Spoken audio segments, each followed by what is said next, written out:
يا مساء الفل، عاملين ايه؟ وحشتوني جدا. من زمان بقى ما عملناش البلكونه اللي عامله الخطيره دي، فتعالوا بقى ايه نعملها كده بس على الهادي. تمام، على الهادي. معرفش ليه الكاميرا لفت، بس ما علينا. زي ما انتم شايفين التراب، مع اني بقالي فتره، يعني انا مش هقول لكم ان انا ما بنضفهاش، بعملها بس من فوق السجاده كده. فاللي باين منها بقى بعمله، يعني اللي باين من السيراميك بعمله، بس ما بشيلش بقى السجاد ولا بعمل اي حاجه ولا بعمل الحيطان. بس كده. فقلت بقى لا، ما بديهاش بقى، احنا نشيل السجاده، الشموسه طالعه واليوم الاجواء جميله. فقلت احنا نشيل السجاده كده ونجيب الموب بتاعت جرين واي، ومن جروب طنط امل صالح. تمام، بكلمكم عنه كتير. فانا ليه بقول جروب طنط امل صالح؟ علشان في جروبات كتير لجرين واي. والله ده مش اعلان، بس انتوا كل مره بتسالوني عن الموب، فانا برد قبل ما تسالوني عشان ما ارجعش تاني اعيد في فيديو ملهوش علاقه. وطبعا بعمل بيها الحيطان، بعمل بيها الارضيات، بعمل بيها كل حاجه. بصوا هي بتلف يعني، تحكمي بقى فيها ايه براحتك وكده. المهم انا مسكت الحيطان كده بقى وخليتها فله، لان انا عندي التراب في كل حته، يعني التراب بيبقى ماشي على ايدي نفسه. وكمان بعمل بيها السقف بتاع الشقه، وعلى فكره بعمل سقف الشقه كمان اللي جوه بيها. فبصراحه هي طولها حلو جدا. انتوا عارفين ان انا قصيره اساسا يعني، فهو طولها حلو. وكمان منجزه. يعني الموب اللي عندي بتاعت جرين واي التانية اللي قبلها برضو كانت حلوة، وكنت مخليها للحوائط وكده، بس انا بستسهل دي عشان معاها الجردل بتاعها. وكمان بتعصر ذاتي، يعني ما بضطرش ان انا اشيل الفوطه واعصر. التانية حلوه جدا وكل حاجه، بس عايزاني اشيل الفوطه بايدي وكده، فاهمين؟ فانا بستسهل عشان انجز، عشان بس خلقي ضيق اليومين دول. تمام تمام. هنعمل بقى بيها، ملكوش دعوه باي خنفان تسمعوه، انا مش مسؤوله عنه، مش مسؤوله عن اي خنفان بتسمعوه. انتوا اللي كل شويه تقولوا لي ما تختفيش يا نور، اديني اهو ما بختفيش اهو. قررت اطلع لكم بالزكام.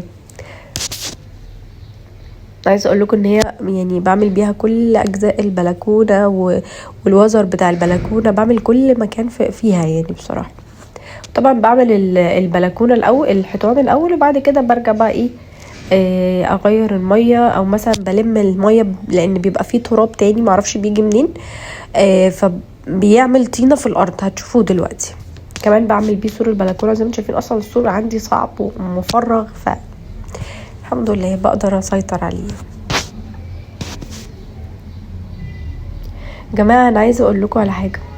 انا اتصدمت امبارح اول ما صحيت من النوم كده، مسكت الموبايل لقيت بوست نازل على الفيسبوك ان خلاص احنا هنصوم 10 اللي قبل رمضان، يعني سوري، قبل العيد الكبير. 10 ايام اللي بنصومهم دول بجد هنصومهم يوم الاثنين. اللي هو في ايه؟ في جيب بجد، يعني في جيب. فاللي هو ايه ده؟ في ايه بجد؟ انتوا بتهزروا؟ ايه يا جماعه، صلوا على النبي، العيد رمضان كان لسه من كام يوم. لا انا اتصدمت بجد، ببص ايه ده؟ ببص كده لقيت العيد يوم 27/5. فاللي هو في ايه بجد؟ لا ما تهزروش، ما تضحكوش معايا. انا في حد يغفل حد كده؟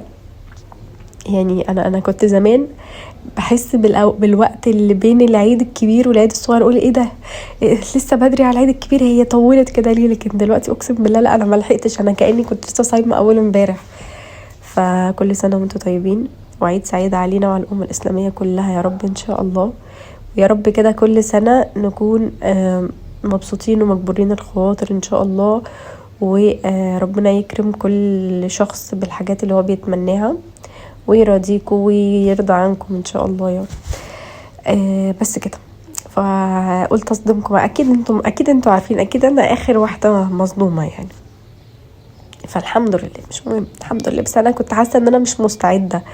يعني هتقولي لي مستعده لايه؟ مش عارفه، بس حاسه ان انا يعني المفروض العيد ده احنا بنبقى عارفينه قبلها بشهر. يعني خلاص كلها ايام وهيجي العيد الكبير، يلا الحمد لله. هنا بقى ده اللي انا كنت بقول لكم عليه، ان الارض بيبقى فيها، مع اني كنساها عادي، الارض بيبقى فيها طينه وتراب، مكان بقى رجلي، مكان ما في نقط ميه بتقع، فاهمين؟ بس يعني فبرجع اعملها كده وهغير الميه بقى ونبدا على نظافه. بصوا اصلا الميه من الحيطه بس، يعني الميه من الحيطه بس بقى لونها اسود، يعني شايفين انتوا متخيلين يبان لكم ان الحيطه نظيفه، بس والله يعني دي اول احط فيها الموب بعد ما حطيتها في الارض، قبلها كانت الميه سودا عادي جدا. فنسال الله التسهيل ان شاء الله. ادعوا لنا كده دعوه حلوه عشان احنا اخر كام شهر لينا في الشقه، مش عارفين بصراحه هنجدد العقد ولا لا، مش عارفين هنلاقي شقه تانية ولا لا اصلا حلوه يعني. ف ادعوا لنا بقى كده دعوه حلوه ربنا يرزقنا. بصراحه انا خايفه من موضوع النقل ده، لانه يعني في حاجات كتير بتبوظ وفي حاجات خايفه تتكسر. انا خايفه من المسؤوليه دي، لان انا في فرشي ما نقلتش حاجه، ما كانش ليا دعوه باي حاجه، ما كانش ليا باي حاجه. فهل ينفع اجيب الناس اللي فرشت لي الشقه ينقلوا لي الشقه؟ طبعا هيبقى صعب ومش هيبقى فيه دلع، يعني مش هبقى بتدلع زي ما كنت ايام ما كنت عروسه. فالموضوع بالنسبه لي مرعب، لان انا كنت اول واحده عايزه امشي من الشقه دي، وكنت بزن العمر. بس فكره بقى ان انا خلاص دخلنا في الجد، حاسه ان انا بدات اتوتر واقول له لا يا عم حاول تجدد تاني ومش عارفه ايه.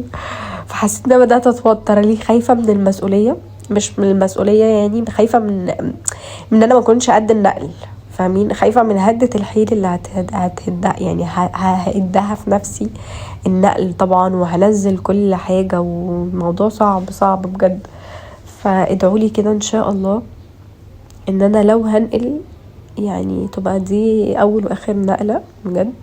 بعد كده ان شاء الله ربنا يكرمنا ونجيب شقه ملك، او لو هنجدد نجدد ونجيب شقه ملك بعدها ان شاء الله يعني. فادعوا لنا، مش عارفه ازاي بس يعني سبحان الله، يعني ربنا اكيد هيرزقنا ان شاء الله. بس كده قولوا لي بقى ايه رايكم. الشقه البلكونه بقت بتلمع. انا كنفسي كنور يعني، كعن نفسي يعني بجد بحس بطاقه ايجابيه، ومن ساعه ما ركبت الستاره والمرجحه بحس بطاقه ايجابيه كده في البلكونه مش طبيعيه، لان انا شخص اصلا بيحب يفتح الشقه. ففكره ان انا ما كنتش بعرف افتحها من التراب وكده، لا بس بجد بحس ان انا كل يوم كده بطلع اقعد فيها، حتى لو ساعه او نص ساعه او 10 دقايق كده بطلع اقعد فيها، احس ان انا باخد باور كده وبدخل تاني يعني. ندخل بقى على الغدا. غدانا النهارده يا اخواتي كان عادي، مكرونه وبانيه، ما عادي يعني. عارفين والله عمر نفسه ياكل بط وفراخ، وانا عندي بط من اللي ماما كانت جايباهولي، وعندي فراخ برضو من ماما كانت جايباها لي، وعندي حمام من اللي ماما برضو كانت جايباهم لي. بس بصراحه حاسه ان انا اللي مش عايزه، يعني كل شويه اقول له لا انا ماليش نفس للحاجات دي فمش هعملها. فمش عارفه ليه ماليش نفس، ولا انا كده اصلا ولا بحب البط ولا بحب الفراخ قوي يعني، فاهمين؟ بس حاسه ان انا زوجه مقصره سيكا، بس مش مشكله. ما انا لو هعملها له هو ياكلهم لوحده، وانا هاكل ايه بقى؟ هعمل ايه؟ انا بقى هقعد اتفرج عليه؟ ما هضطر اكل معاه. فماليش نفس بقى. قلت له لا انا ماليش نفس، يعني ممكن اديك البطه دي وتروح عند مامتك وباباك تتغدوا مع بعض بيها، ما عنديش اي مشكله، بس مش هعملها لك. ف ليه بقى؟ انا بجد انا شخص اصلا بحبش البط، ففكره ان انا اكله من مثلا شهرين 3 وارجع اكله تاني دلوقتي لا صعب بجد. فمعرفش بصراحه انتوا ايه رايكم؟ قولولي كده ايه رايكم، اعمل له البطه ولا فرخه ولا اعمل له ايه؟ قلت انا اقترحت عليه ان انا اعمل له الحمام، انا ممكن اكل مع الحمام عادي يعني، مش هزهق منه كده احنا ما كلناهوش من زمان يعني. بس في نفس الوقت انا برضو مش من الناس العاشقه للحمام، يعني لدرجه ان انا اكل حمام على فترات. يعني مثلا كلته من امتى؟ كلناه امتى؟ مثلا قبل رمضان مثلا بفتره كده، باسبوعين تقريبا او حاجه زي دي. فاللي هو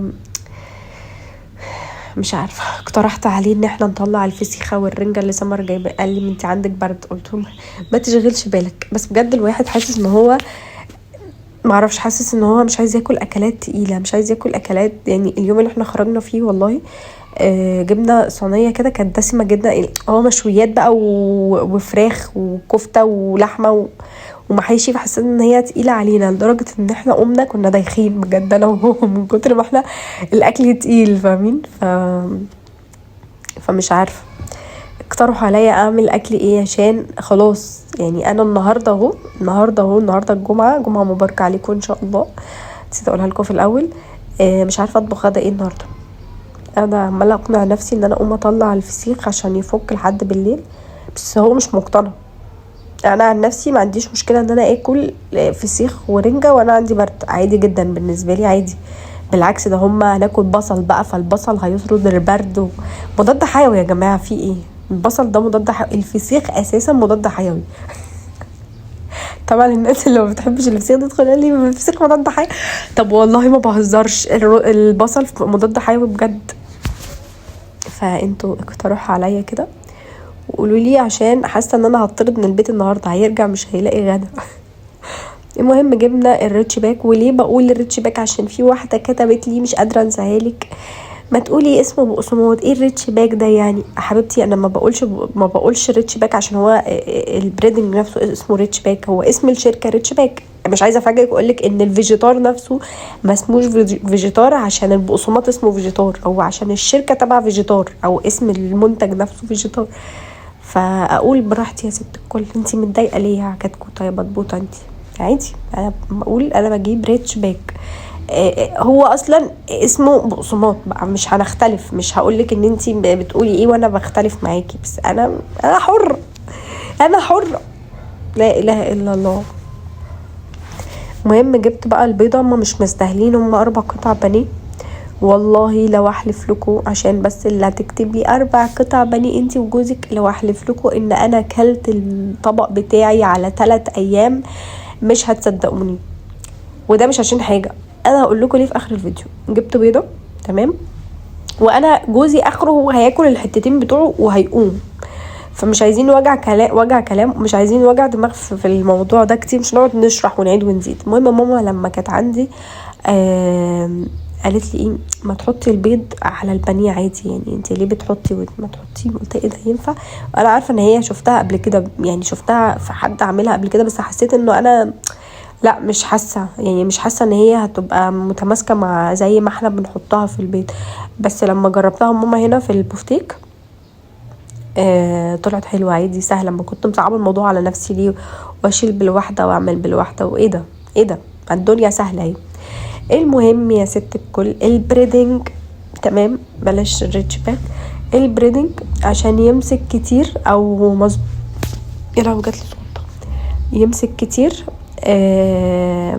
يمسك جامد، يعني لازم بجد تضغطي عليه قوي. يعني انا بصوا انا هنا مكنتش فاهمه الحته دي جايه منين ولا منين بيودي على فين، بس عادي عادي.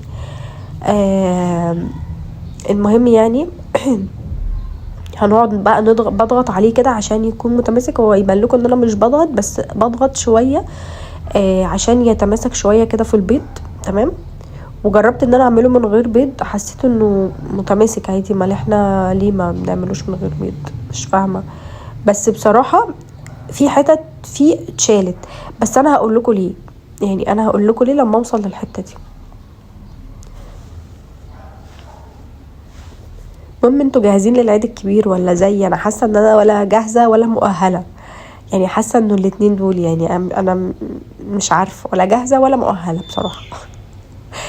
حاسه ان انا عايزه امسك البيت ده اعجنه بجد، عايزه امسكه كده، اتخيله اي حد مضايقني وبجد واعجنه بجد. فمش عارفه، حاسه يعني هو ليه الواحد ما بقاش عنده طاقه ولا شغف. يلا الحمد لله. جينا بقى للحظه اللي انا بقول لكم عليها. بصوا بقى، انا كنت بحط البانيه او اي حاجه بتتحمر في الاير فراير، وبعد كده بحط عليه الزيت بالبخاخه. يعني بقى بس يعني مش بعرف افكه كويس، لازم اقعد اعمل بيه كده بالسباتولا عشان ايه، الطبقه اللي تحت ما بتبقى لازقه. فانا اكتشفت اكتشاف في مره، يعني دي من ضمن التجارب اللي انا بقعد اعملها مع الاير فراير، ان انا ليه ما اعملش كده، احط الطبقه اللي تحت الاول زيت وبعد كده احطها في الاير فراير وبعد كده ارجع احط زيت. لقيت ان بصوا يعني انا بقعد والله انا حاسه ان انا والاير فراير بقينا، يعني احنا مش بقينا، احنا من الاول واحنا صحاب واحباب وكده، بس بجد هي بقت ايدي ورجلي في كل حاجه. والناس اللي ما بتحبش الاير فراير دي لا، راجعوا نفسكم بجد، احلى مليون مره من الحاجات المقليه في الزيت، ومش عشان دايت والكلام ده، انا مش محتاجه الحمد لله دايت، بس بجد بتسهل الدنيا. وكمان انا بحس ان انا لو كلت حاجه مقليه في زيت قوي بحس ان انا بطني وجعاني، لان انا اوريدي بقالي 3 سنين يعني خلاص معدتي اخدت على ان الحاجه اللي مش مقليه في زيت احلى، ومعدتي اخدت على كده. فبجد هي حلوه جدا، وانصحكم ان انتوا تجيبوها يعني من اي نوع اير فراير مش هتفرق. هنا بقى عمر كان لسه راجع فجاب لنا ايه، مش فاكره دي اسمها ايه الصراحه، هو انا فاكراها مش عارفه، بس انا حاسه ان انا دلوقتي مش متذكراها يعني. المهم هنا بصوا، انا هنا كنت بجرب هي لزقت ولا ما لزقتش، فانا اتصدمت افتكرتها لزقت ولكن ما لزقتش. هنجيب بس كنت بدور على الماسك، بصوا بكل سهوله اهي مفيش حاجه فكت منها، هي حته زنطوطه هي عشان كانت ماسكه في اللي جنبها، مفيش اي حاجه فكت خالص. يعني في جزء تاني كان لسه محتاج يتحمر، وبعد كده هقلبه الناحيه التانية. هي ارخم حاجه في الاير فراير بتاعتي بس اللي هي البتاعه اللي في النص دي، لكن غير كده هي بالنسبه لي فل. المهم ان انا قلت لكم انا اكلت ليه بقى اكلي على 3 مرات، عشان انا قبل ما عمر يجي هو عمر جه في اليوم ده فجاه يعني، جه انا كنت متبله البانيه وحاطه الصلصه من الساعه 7 للساعه بجد 9 وهي على النار بتتسبك، مش عارفه ليه بجد. وبصوا في الاخر خشنه وغريبه، هنا كنت بوريكم غريبه بجد، تحسوا ان هي مش مستويه. وقعدت لحد 10:30 ما عمر لما جه انا بدات اسوي، لان انا اتخضيت، هو جه مره واحده وانا كنت جعانه فقمت كلت. وبعدين ايه بقى، جه وانا مشغله فيلم رعب، وجه في الحته اللي فيها رعب وفتح الباب واحده واحده والله العظيم، فتح الباب واحده واحده وداخل بقى يعمل فيها مقلب، فاللي هو انا اساسا انا سمعت صوت الباب يعني. فعشان كده انا اكلت، لان انا عارفه ان هو هيتاخر ومش عوايده ان هو يجي 9:30 تقريبا، او جه 9:30 او 10 الا يعني. فانا كنت جعانه بقى فكلت. كان عندي الشاورما اللي انا عملتها دي، ده كان تاني يوم الشاورما، كان باقي سندوتش شاورما، قمت انا كلته بقى من السندوتشات بتاعتي، كلته وقلت اما عمر يجي هنبقى ناكل مع بعض. فللاسف انا ما اكلتوش، بس جيت بقى الساعه كده 3 الفجر او 4 الفجر، قمت عامله مقلبه المكرونه بتاعتي في الصلصه كده كده، كنت حمرت البانيه بتاعي واكلت قطعه. وتاني يوم خرجنا، تالت يوم بقى اللي هو امبارح كلت القطعه التانية. فبوضح ليه او بحكي حاجات ما تخصكمش ليه، عشان بس الناس بتقولي عامله قطعتين دي بس. يا ست الكل، انا اساسا باكل قطعه وجوزي بياكل القطعتين، وفي منهم حته كده بيروح جاي واكلها بالعافيه بعد ما يخلص المكرونه، بيبقى خلاص مش قادر، بس هو عارف ان ولا انا هاكلها ولا هتترمي.